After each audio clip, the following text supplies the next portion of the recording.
Welcome friends, বুল বিয়ার জন্য YouTube চ্যানেলে আপনাদের স্বাগত। তো প্রথমে আমরা এখানে দেখে নিই যে মার্কেট আজকে কিভাবে মুভ করেছে। দেখুন, মার্কেট এখান থেকে এখানে পুরো 1000 পয়েন্টের বেশি মুভ করেছে, বলতে গেলে 1100 পয়েন্টের মুভ করেছে এবং ডাউন সাইডে মুভ করেছে।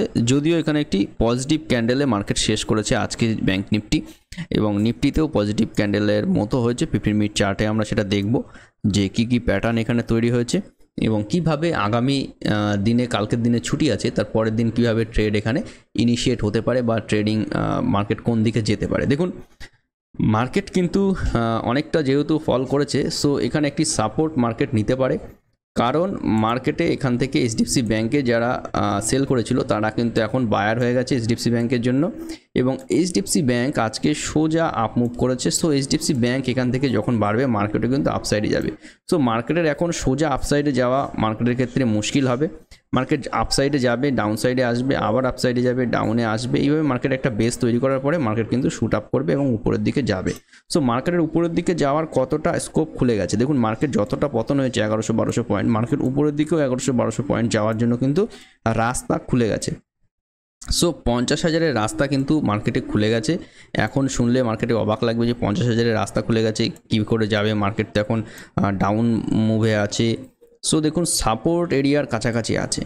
সো এখান থেকে যদি পতন হতে হয় মার্কেটে, তাহলে এই 48,000 লেভেল থেকে এখান থেকে রিজেকশান নিয়ে তবে ফল করতে হবে, এবং মার্কেটের ক্ষেত্রে সেটা হওয়ার চান্সেস আছে। কিন্তু মার্কেটের উপরের দিকের মুভও কিন্তু খুলে গেছে। মার্কেট যে চ্যানেলের মধ্যে রয়েছে অনেক দিন ধরে, এই চ্যানেলের মধ্যে কিন্তু মার্কেট এখান থেকে রেঞ্জ ব্রেক করার চেষ্টা করবে। সুতরাং যেহেতু গ্যাপ করে করে মার্কেট নিচে এসছে, সো এখান থেকে কিন্তু চ্যানেলের মধ্যে থেকেই মার্কেট উপরের দিকে যাওয়ার জন্য রেডি হচ্ছে। সুতরাং চ্যানেলের যেহেতু নিচে পোর্শনে চলে এসছে এবং শার্প ফল করেছে, সো শার্প যেহেতু ফল করেছে সেহেতু কিন্তু মার্কেট এখানে কনসোলিডেশন করে উপরের দিকে যেতে পারে। শার্প যে কোনো জিনিস যখন হবে তখন কিন্তু মার্কেটে সঙ্গে সঙ্গেই কিন্তু সাপোর্ট জোন হিসাবে তৈরি হয়ে যাবে। যেমন এখানে মার্কেট শার্পলি এসছে নিচে, এবং দেখুন এখানে যেহেতু মার্কেট শার্পলি নিচে এসছে, তারপরে কিন্তু এখানে মার্কেট কনসোলিডেশন করেছে এবং মার্কেটে উপরের দিকে যাওয়ার জন্য কিন্তু রেডি হওয়ার চেষ্টা করেছে। সো এখান থেকে দেখুন, মার্কেট যেহেতু শার্প এসছে এখানে কনসোলিডেশন করেছে, এবং এখানেও যেহেতু মার্কেট একদম 90 ডিগ্রি ক্যান্ডেল এসছে, এখানেও কনসোলিডেশন করে তারপরে মার্কেট এখান থেকে কিন্তু আপসাইডে যাওয়ার জন্য রেডি হতে পারে। সো মার্কেট কতটা আপসাইডে যেতে পারে বা কতটা ডাউন সাইডে আসতে পারে। সো মার্কেট দেখুন এখানে কনসোলিডেশন করার পরে সেখান থেকে যদি ব্রেক করে মার্কেট নিচের দিকে আসতে পারে। এখান থেকে কনসোলিডেশন করার পরে এই এরিয়াটা কনসোলিডেশন করার পরে মার্কেট এখান থেকে যখন আপসাইডে যাবে আপসাইডে যেতে পারে। সো কনসোলিডেশন কিন্তু এখানে করবে এবং মার্কেটে এখান থেকে শার্প মুভ হওয়ার সম্ভাবনা খুব কম। যেহেতু এইচডিএফসি ব্যাঙ্ক আজকে বেড়ে গেছে, কালকেও আগামী দিনেও যে বাড়বে তার কোনো গ্যারান্টি নেই। তবে আইসিআইসিআই ব্যাঙ্ক কিন্তু উপর থেকে ফল হয়েছে, যেটা আমি আমার ভিডিওগুলোতে বলছিলাম। সো 15 মিনিট চার্টে আমি এখান থেকে চলে যাই এবং এখানে আমি চ্যানেলগুলোকে আউট করে দিই। তো দেখুন 15 মিনিট চার্টে মার্কেটে লাস্ট মুহূর্তে এখানে একটি ডব্লু প্যাটার্নের মতো তৈরি করেছে, অর্থাৎ ডব্লু প্যাটার্ন না বলে আমি এটাকে যদি বলি ডবল বটম। তো মার্কেট ফার্স্ট এখানে বটম নিয়েছে, মার্কেট এখানে ফার্স্ট একটা বটম তৈরি করেছে, এখানে একটা বটম তৈরি করেছে, করে মার্কেট দেখুন এখান থেকে বিগ বাইং হওয়ার চেষ্টা করছে। সো মার্কেটে বিগ বাইং হয়ে এখান থেকে মার্কেট যদি গ্যাপ আপ করলে কালকে, তাহলে এখানে এইসব পজিশন কিন্তু সাপোর্ট এরিয়া বা হিসাবে স্টপ লস রেখে মার্কেটকে এখান থেকে আপসাইড করতে পারে। যদি মার্কেট ডাউন সাইড খুলে যায় তাহলে কিন্তু মার্কেটে আরও ফল অপেক্ষা করছে এবং সেক্ষেত্রে কিন্তু মার্কেট আরও ডাউন সাইডে যেতে পারে। সো যেহেতু মার্কেটে এখানে ক্রস তৈরি হয়েছে, মার্কেট ডাউন সাইডে যাওয়ার চান্সেস বেশি। আর মার্কেট যদি এখান থেকে উপরের সাইডে যাওয়ার মোমেন্টাম তৈরি করে, তাহলে কিন্তু এই যে 15 EM-এর ক্রস সেটা কিন্তু আবার এখানে তৈরি হয়ে যেতে পারে এবং খুব শীঘ্রই, এবং তার ফলে মার্কেট কিন্তু এখান থেকে আপসাইডে যাওয়ার জন্য মার্কেট ওপেন হয়ে যেতে পারে।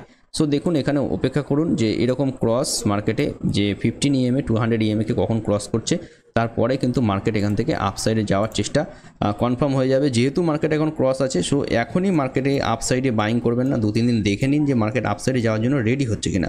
যদি রেডি হয়, এরকম মার্কেট যদি পান, ডাউন সাইডের জন্য মার্কেট যেমন পেয়েছিলাম, এরকম আপসাইডের মার্কেট এখানে পেয়ে গেছি, মার্কেট আপে যাওয়ার জন্য রেডি। সো আর একটা দিন দেখে নিই, তারপরে মার্কেটকে আমরা লং টার্মের জন্য উইকলি বা 2-3টে উইক আগের সাইডের অপশান বা ফিউচারের সাহায্যে কিন্তু মার্কেটকে আপসাইড করতে পারবো।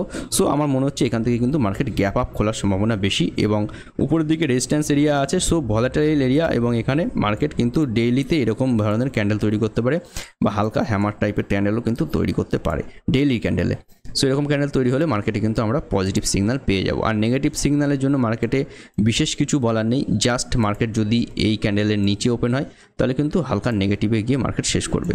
সো এই ছিল আমার 15 minute chart analysis for bank Nifty. আমি চলে যাই আমার নিফটিতে দেখুন ক্লিয়ারলি ডবল বটম তৈরি হয়েছে এবং সাডেনলি কেউ 22,000-এর থেকে কেনা শুরু করেছে, বিগ বাইং হয়েছে 22,100 এসব কিন্তু বাইং করে গেছে।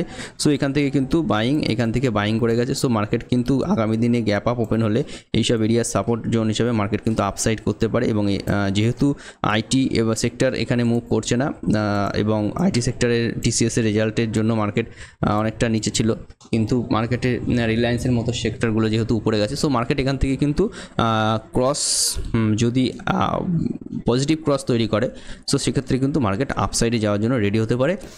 এবং যেহেতু মার্কেটে এখন অনেক পরিমাণে মিউচুয়াল ফান্ডের পয়সা আছে এবং আজকে দেখবেন যে এফআইআই ডিআই ডাটা যদি দেখেন তাহলে এফআইআই বেশি বিক্রি করেছে এবং ডিআইআই সেল করেছে, এবং যখনই মার্কেটে বেশি পরিমাণে বিক্রি হয়ে যাবে ভাববেন যে মার্কেটে কিন্তু এটা লাস্ট সেল অফ। সো বেশি বিক্রি হয়ে গেছে, সুতরাং মার্কেটে কিন্তু হালকা পুলব্যাক আছে আপসাইডের জন্য, সেটা মার্কেট রেডি করছে। তো আমরা সেটা কনফার্ম হয়ে নেবো, এখনও কনফার্ম হয়নি যেহেতু মার্কেটে সেলিং চলছে। সো কনফার্ম হয়ে গেলে কিন্তু আমাদের মার্কেট কিন্তু আপসাইডে যাওয়া শুরু করবে। সো আমি এখানে চলে যাই আমার ডেইলি ক্যান্ডেলে এবং এখানে আমরা দেখে নেব ডলার ইন্ডেক্স কীভাবে কাজকর্ম করছে। দেখুন দুটো মার্কেটেই কিন্তু পজিটিভভাবে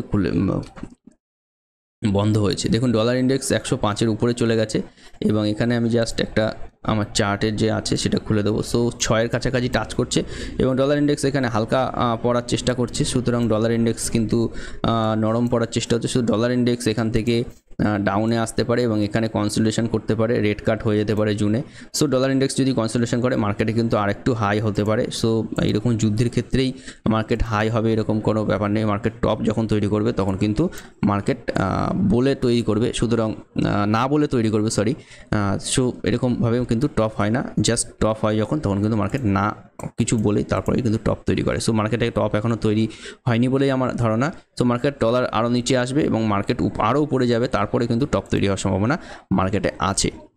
সো আমি চলে যাই আমার বিগ ব্যাঙ্ক এইচডিএফসি ব্যাঙ্ক কীভাবে কাজ করছে। দেখুন এই ব্যাঙ্কগুলো কিন্তু আপনাদের ট্র্যাক করা দরকার যেহেতু আপনারা এখানে কাজ করছেন। সো এইচডিএফসি ব্যাঙ্ক দেখুন আজকে হাইলি বাই হয়েছে এবং 15 মিনিট ক্যান্ডেল যদি দেখেন পুল ব্যাক সিগন্যাল নেই, সুতরাং এইচডিএফসি ব্যাঙ্ক এখানে বাইং করে চলে গেছে বিগ প্লেয়াররা। সো বিগ প্লেয়ার যেহেতু বাইং করেছে, এখানে দেখুন এইচডিএফসি এই যে ক্রস তৈরি হয়েছিল এইচডিএফসিতে নেগেটিভ 15 মিনিট ক্রস, এটা কিন্তু এখান থেকে পজিটিভ ক্রস তৈরি হওয়ার জন্য জাস্ট ওয়েট করছে, এরকমভাবে পজিটিভ ক্রস তৈরি করবে এবং এইচডিএফসি ব্যাঙ্ক কিন্তু এখান থেকে বাইং করে উপরের দিকে মুভ করার চেষ্টা হবে। সো আমি চলে যাই আমার আইসিআইসিআই ব্যাঙ্কে কীভাবে কাজকর্ম হয়েছে আমি একটু ডেইলিতে দেখে নিই। সো আইসিআইসিআই ব্যাঙ্ক আজকে ডেইলিতে সাপোর্টিভ জোনে কাজ করেছে, যেহেতু 50 যে ইএমএ আছে তার কাছাকাছি রয়েছে। সো আইসিআইসিআই ব্যাঙ্কে একটি সাপোর্ট জোনের কাছাকাছি আছে, যেহেতু এই জোন থেকে সেলিং হয়েছে, আমি এখানে দেখিয়ে দিই, এই জোন থেকে যেহেতু সেলিং হয়েছে এটা সাপোর্ট জোন হিসেবে কাজ করবে আর এর কাছাকাছি চলে এসছে 15 EM এর সাপোর্টও আছে। সুতরাং আইসিআইসিআই ব্যাঙ্ক এই গ্যাপটা ফিল করতে পারে, এখানে একটি পজিটিভ ক্যান্ডেল তৈরি করতে পারে, তারপরে আইসিআইসিআই ব্যাঙ্কে কিন্তু নেগেটিভ জোন তৈরি হতে পারে। সো এই ধরনের মার্কেট কিন্তু আইসিআইসিআই ব্যাঙ্কের ক্ষেত্রে নিচের দিকে তৈরি হতে পারে। সো আমরা স্টেট ব্যাঙ্কের ক্ষেত্রে দেখে নিই, স্টেট ব্যাঙ্কও এখানে 15 EM এর সাপোর্ট নিয়েছে এবং স্টেট ব্যাঙ্কের ক্ষেত্রে একটু মার্কেটে উইকনেস আছে। স্টেট ব্যাঙ্ক কিন্তু এখান থেকে যদি এর রিসেন্ট যে সুইং হাই আছে এটা ক্রস না করতে পারে, স্টেট ব্যাঙ্কের ক্ষেত্রে কিন্তু সুইং হাই নিচের দিকেও আছে, এটা যদি ক্রস করে দেয় তাহলে কিন্তু স্টেট ব্যাঙ্ক যেরকমভাবে উপরে গেছে এরকমভাবে কিন্তু নিচে চলে আসতে পারে।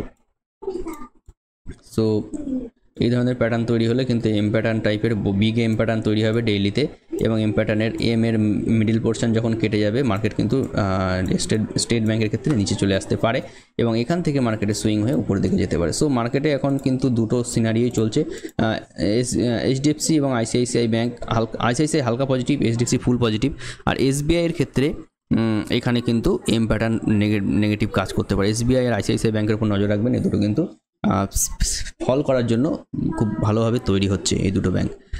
অ্যাক্সিস ব্যাঙ্ক ব্যাঙ্কিংয়ের মতোই কাজ করেছে, 200 ডেজ ইএমএ থেকে সাপোর্ট নিতে পারে। কোটাক ব্যাঙ্ক যথেষ্ট পজিটিভ, কোটাক ব্যাঙ্কের ক্ষেত্রে পজিটিভিটি আছে, আমার যা রিডিং আছে তাতে কোটাক ব্যাঙ্ক কিন্তু পজিটিভ আছে। সো পাঞ্জাব ব্যাঙ্ক এসবিআইয়ের মতোই, পাঞ্জাব ব্যাঙ্কের এখান থেকে নিচে আসা শুধু সময়ের অপেক্ষা। পিএসইউ ইন্ডেক্সও নিচে এসছে, জাস্ট স্মল ক্যাপের ক্ষেত্রে হালকা বাইং হয়েছে। সো দেখুন মার্কেটে কিন্তু স্মল ক্যাপ মিড ক্যাপের জন্য মিউচুয়াল ফান্ডের কিন্তু কোনো পয়সার অভাব নেই, তারা কিন্তু এখানে বাইং করেই যাচ্ছে। সো মিড ক্যাপের ক্ষেত্রেও বাইং হয়েছে। সো মিড ক্যাপ এখান থেকে নতুন হাই তৈরি করতে পারে। সো সেক্ষেত্রে কিন্তু মার্কেট আপসাইডে গেলেও যেতে পারে এবং অটো ইন্ডেক্স পজিটিভ। সো এই ধরনের ইন্ডেক্স পজিটিভ আছে, এগুলো আপনারা দেখে নেবেন। যদিও আমি এগুলো আগে অ্যানালাইসিস করতাম, এখন আর এগুলো সম্পর্কে খুব বেশি আলোচনা করছি না। টিসিএস এখানে 1% 1.5% নেগেটিভ। সো আমি এখানে যদি ডিজিআই ইন্ডেক্স দেখি ডেইলিতে, ডিজিআই ইন্ডেক্স উপর থেকে পজিটিভে খুলেছে কিন্তু ডিজিআই ইন্ডেক্স নেগেটিভে চলে এসছে এবং ডিজিআইও এখানে একটা সাপোর্ট খোঁজার চেষ্টা করছে। ডিজিআইয়ের ক্ষেত্রে আমি যেটা বলেছিলাম যে ডিজিআই ইন্ডেক্স 36,000-এর কাছাকাছি কিন্তু সাপোর্ট নিতে পারে, যেহেতু এখান থেকে ব্রেক করেছে 36,000-এর লেভেল থেকে। 36,000 কত, 36,900। সো 36,900-র কাছাকাছি ডিজিআই ইন্ডেক্স আসার জন্য আরও 1000 পয়েন্টের ক্র্যাক এখানে ডিজিআই ইন্ডেক্সে হতে পারে, বা এখান থেকেই ডিজিআই ইন্ডেক্স কিন্তু উপরের দিকে যেতে পারে যদি জুনে রেট কাট পসিবল হয় এবং চায়না থেকে ডাটা ভালো এসছে। সো এখানে হ্যামার তৈরি করছে S&P 500। সো আমাদের মার্কেট এখান থেকে পজিটিভ হতে পারে। ন্যাসডাক ইন্ডেক্স এখান থেকে দেখুন এই ধরনের সিগন্যাল আরও একটু মার্কেটকে নিচে যাওয়ার জন্য প্রস্তুত করে। ন্যাসডাক ইন্ডেক্স কিন্তু আরও নিচে যেতে পারে। হ্যাংসেং ইন্ডেক্স চায়নার গুরুত্বপূর্ণ ডাটা আসার পরেও কিন্তু নেগেটিভ। সো সুইং যে হাই আছে চায়নাতে, এই সুইং হাই যতক্ষণ না চায়নাতে কাটবে ততক্ষণ কিন্তু মার্কেটে পজিটিভ হবে না। সো এখান থেকে মার্কেটে একটি পজিটিভনেস শুরু হতে পারে চায়নার ক্ষেত্রে, এবং সেটা শুরু হলে কিন্তু এরপরে র্যালি থামবে না, সেই র্যালিটা বিগ হবে। সো এখান থেকে উইক প্লেয়ারদের সম্ভবত এখান থেকে বার করার চেষ্টা হচ্ছে। সো উইক প্লেয়াররা এখান থেকে কিন্তু মার্কেট থেকে বের হয়ে গেলেই চায়নাতে এখানে বড় ইন্ডেক্স তৈরি হতে পারে এবং সেক্ষেত্রে আমাদের ব্যাঙ্কিং ইন্ডেক্সও কিন্তু উপরে যেতে পারে। যেহেতু আমাদের ব্যাঙ্কে কিন্তু খুব একটা বিশেষ প্রবলেম নেই, জাস্ট প্রবলেম আছে এখানে আমাদের ব্যাঙ্কে যে শেয়ার মার্কেটে পয়সা চলে গেছে। সো শেয়ার মার্কেটকে কিছুটা কারেকশান হয়ে উইক মার্কেটে যে ডিপোজিট আছে সেই ডিপোজিটটা আবার ব্যাঙ্কে ফেরত না যাওয়া পর্যন্ত ব্যাঙ্কের উন্নতি হবে না এবং ব্যাঙ্কিং ইন্ডেক্স কিন্তু নিচের দিকে আসতে শুরু করবে। সো মার্কেট যতটা ক্র্যাশ হয়েছে তাতে অনেকটা পয়সাই ব্যাঙ্কিং ইন্ডেক্সে ফিরে গেছে, আর কিছুটা পয়সা এফআইআই ডিআইদের পকেটে গেলে কিন্তু মিউচুয়াল ফান্ড স্মল ক্যাপ বাড়বে, আর এফআইআইদের পকেটে গেলে কিন্তু ইন্ডিয়া থেকে পয়সা বেরিয়ে যাবে। সো আমি একটা ভিক্সের চার্ট এখানে দেখে নেবো লাস্ট ওকে ভিক্স এখানে দেখুন পজিটিভ হয়েছে, মার্কেট ক্র্যাশ হয়েছে যেটি আমি বলছিলাম।